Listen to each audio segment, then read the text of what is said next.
नमस्कार, मी प्रियांका पाटील। आपण पाहत आहात राष्ट्रीय लोकराज्य न्यूज, निर्भीड बातम्यांचे व्यासपीठ। आज आपण दिवसभरामध्ये घडणाऱ्या घडामोडींवर नजर टाकूया। पंडित प्रदीप मिश्रा यांच्या शिवपुराण कथेचा कार्यक्रम जिल्ह्याच्या परंपरेला साजेसा ऐतिहासिक आध्यात्मिक सोहळा ठरणार असून भाविकांच्या गर्दीचा उच्चांक मोडणारा ठरेल।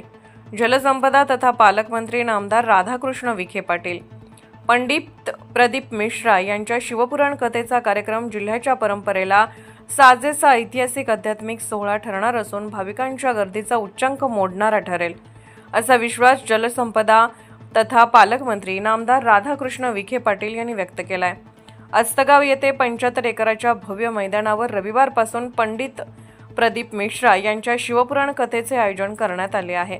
मंत्री विखे पाटील यांनी संपूर्ण कार्यक्रम स्थळाची पाहणी करून तयारीचा आढावा घेतला। भाजपाचे जिल्हा अध्यक्ष नितीन दिनकर, विनायकराव देशमुख, जिल्हा पोलीस अधीक्षक सोमनाथ घारगे, अतिरिक्त पोलीस अधीक्षक सोमनाथ वागचौरे, तहसीलदार अमोल मोरे यांच्यासह पदाधिकारी कार्यकर्ते उपस्थित होते।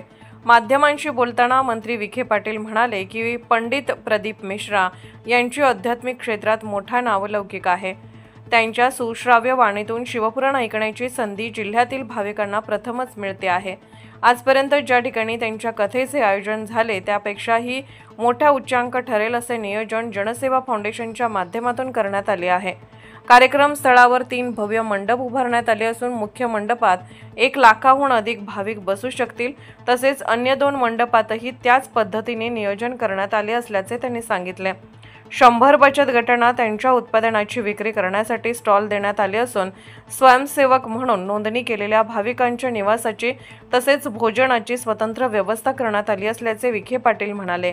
जिल्ह्यासह राज्यातून येणाऱ्या भाविकांची संख्या विचारात घेता 2 स्वतंत्र पार्किंग व्यवस्था करण्यात आल्या असून सुरक्षा, वैद्यकीय मदत यासाठी सुद्धा विशेष यंत्रणा कार्यान्वित केली असल्याचे त्यांनी सांगितले। भाविकांची संख्या, वाहतूक व्यवस्था यामुळे नगर मनमाड मार्गावरील वाहतुकीला कोणतीही अडचण होणार नाही याची दक्षता घेण्यात येईल। मात्र परिस्थिती पाहून वाहतूक व्यवस्थेत बदल करण्यात येईल।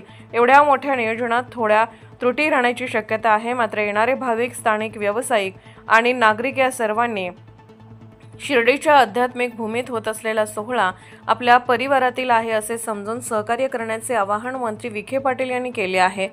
आगामी कुंभमेळ्याच्या पार्श्वभूमीवर होत असलेला आध्यात्मिक सोहळा आपल्या सर्वांसाठी तसेच प्रशासनासाठी नियोजनाच्या दृष्टीने अनुभव ठरेल अशी अपेक्षा मंत्री विखे पाटील यांनी व्यक्त केली। दरम्यान पंडित प्रदीप मिश्रा महाराजांचे दुपारी 4 वाजता शिर्डी विमानतळावर आगमन झाले। डॉ. सुजय विखे पाटील महाराजांना आणण्यासाठी स्वतः भोपाळ येथे गेले होते। मंत्री विखे पाटील यांनी त्यांचे विमानतळावर स्वागत केले। यावेळी भाजपाचे जिल्हा अध्यक्ष नितीन दिनकर, विनायक देशमुख यांच्यासह स्थानिक पदाधिकारी, कार्यकर्ते उपस्थित होते। राष्ट्रीय लोकराज्य न्यूज नेटवर्क राहता। ताज्या बातम्यांसाठी आणि अपडेट्ससाठी राष्ट्रीय लोकराज्य न्यूज चॅनलला सबस्क्राइब करा, तसेच लाईक आणि शेअर करा।